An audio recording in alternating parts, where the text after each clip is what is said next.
హైదరాబాద్లోని ఇద్దరు యువ ఇంజనీర్లు ఏఐ ఆధారిత వ్యవసాయ డ్రోన్ను రూపొందించారు.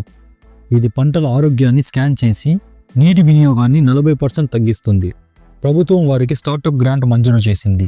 ఈ సాంకేతిక రైతులకు పెద్ద ఉపశమనంగా మారనుంది.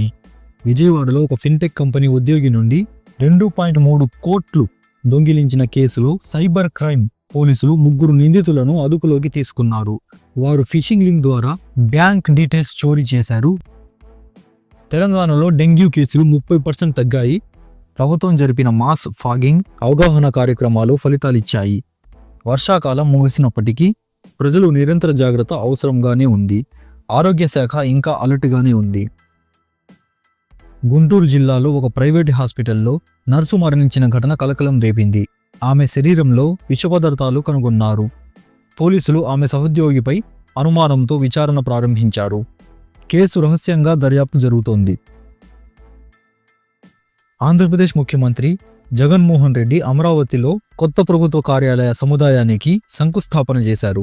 ఇది పీపుల్స్ సెక్రటేరియట్గా పిలువబడుతుంది. ప్రాజెక్ట్ వ్యయం 1200 కోట్లు. ప్రతిపక్షాలు ఖర్చుపై విమర్శలు చేశాయి. తెలంగాణ ప్రభుత్వం గ్రామీణ పాఠశాలలకు స్మార్ట్ క్లాస్ రూమ్లు సదుపాయానికి విస్తరిస్తోంది. ఇప్పటికే 2500 పాఠశాలలు అప్గ్రేడ్ అయ్యాయి. ఈ సంవత్సరం మరో 3000 పాఠశాలలకు టాబ్లెట్లు, ప్రొజెక్టర్లు అందజేయనున్నారు. హైదరాబాద్లో ఓ ప్రముఖ బిల్డర్ కుటుంబంపై దాడి జరిగింది. 4 దుండగులు ఇంట్లోకి చొరబడి 50 లక్షల నగదు, బంగారం దొంగిలించారు. సీసీటీవీ ఫుటేజ్ ఆధారంగా పోలీసులు వెతుకులాట ప్రారంభించారు. సూర్యాపేట జిల్లాకు చెందిన 15 ఏళ్ల షట్లర్ ప్రియా జాతీయ యువ బ్యాడ్మింటన్ ఛాంపియన్షిప్లో బంగారు పతకం గెలుచుకుంది. ఆమె తల్లిదండ్రులు చిన్న వ్యాపారస్తులు. ప్రభుత్వం ఆమెకు 10 లక్షల నగదు బహుమతిగా ప్రకటించింది. విశాఖపట్నం పోర్టులో కస్టమ్స్ అధికారులు 12 కిలోల కొకైన్ను పట్టుకున్నారు. ఇది దక్షిణ అమెరికా నుంచి వచ్చిన కంటైనర్లో దాచారు. 5 అంతర్జాతీయ డ్రగ్స్ స్మగ్లర్ల గురించి సమాచారం లభించింది. తెలంగాణ ముఖ్యమంత్రి రేవంత్ రెడ్డి గ్రేటర్ హైదరాబాద్లో కొత్త మెట్రో లైన్ ప్రారంభించారు. ఇది మియాపూర్ నుండి LRDA కార్యాలయం వరకు 18 కిలోమీటర్ల పొడవు ఉంటుంది. ప్రతిరోజు 3 లక్షల మందికి ప్రయోజనం చేకూరుతుంది.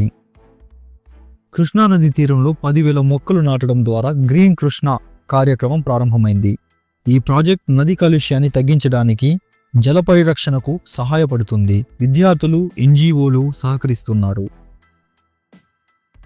నెల్లూరులో ఓ కాలేజ్ విద్యార్థి ఫేక్ ఆన్లైన్ జాబ్ ఆఫర్ పేరుతో 8 లక్షలు కోల్పోయాడు. నిందితులు ఢిల్లీ, గువాహతి నుండి ఆపరేట్ చేస్తున్నారు. సైబర్ సెల్ వారి IP ట్రేస్ చేస్తుంది. ఆంధ్రాలో పండిన అధిక దిగుబడి బంగారు తమలపాకు పంట ప్రపంచ రికార్డు సృష్టించింది. ప్రతి ఎకరానికి 18 కిలోలు దిగుబడి నమోదైంది. రైతులకు ప్రపంచ మార్కెట్లలో డిమాండ్ పెరిగింది. కరీంనగర్లో ఓ ప్రైవేట్ బ్యాంక్ ATMను పేలుడు పదార్థాలతో పేలుడు చేశారు. దొంగలు 35 లక్షలు దొంగిలించారు. సీసీటీవీలో బైక్పై వచ్చిన 3 వ్యక్తులు కనిపించారు. పోలీసులు వారి గుర్తింపు కోసం ప్రయత్నిస్తున్నారు. కేంద్ర హోంమంత్రి అమిత్ షా గువాహతిలో జరిగిన NIA కార్యాలయ ప్రారంభోత్సవంలో పాల్గొన్నారు. అక్కడ ఆయన తెలంగాణ, ఆంధ్రప్రదేశ్లలో ఉగ్రవాద కార్యకలాపాలపై హెచ్చరిక జారీ చేశారు. రాష్ట్ర పోలీసులతో సమన్వయం పెంచుతామని ప్రకటించారు.